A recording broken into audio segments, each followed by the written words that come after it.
Videos are playing a really important role for my work and for my team. With videos, you have a better impression of the happening. It's a bit harder for us to use user-generated videos, or let's say eyewitness videos, in our work in science and technology, unless we went down a field of reporting sort of very personal stories. One of my research projects is the project InVID, and in InVID we work at a semi-automated verification of user-generated video.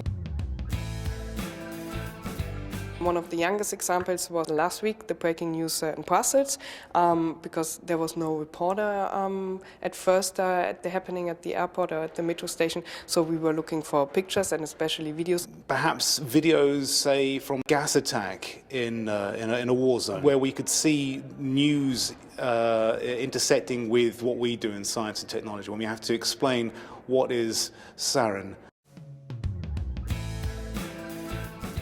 How can we be sure that that video is really authentic?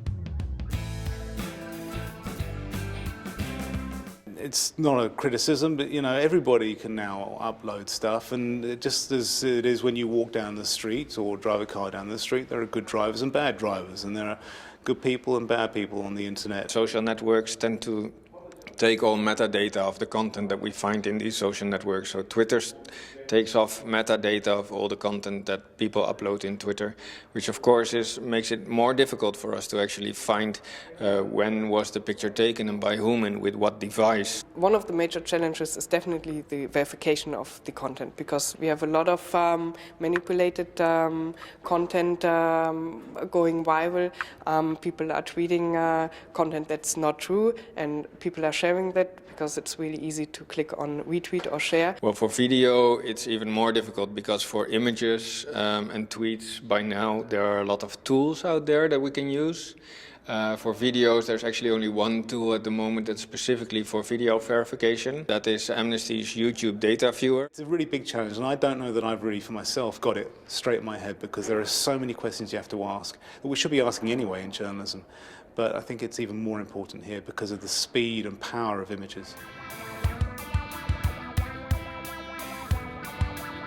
If there's uncertainty around the source, if there's uncertainty around whether the video has been manipulated or not, whether it has been cut, if the video truly shows what it claims to show, if there's uncertainty around that and we haven't got a second source to actually confirm the claim of the video, then it's very often a stop. There are loads of tools out there that you can use to verify things, and they're getting better all the time, and we're learning more about how to use them and why we should be using them and whatever. But I think the gut feeling is what it always comes down to, particularly as a journalist, and that's what I am. I'm a journalist, I tell stories, and if the story doesn't come from inside and isn't a story I really want to tell, and I don't believe in it, I don't want to tell it. I would stop using user-generated content when I can clearly see that it's untrue, when I can also see that it's not related to the context, and probably also when it's showing like really graphic content. We have one thing that is sacred to us, which is our trustworthiness. If anything endangers that trustworthiness, we really should stay away from using this specific user-generated video.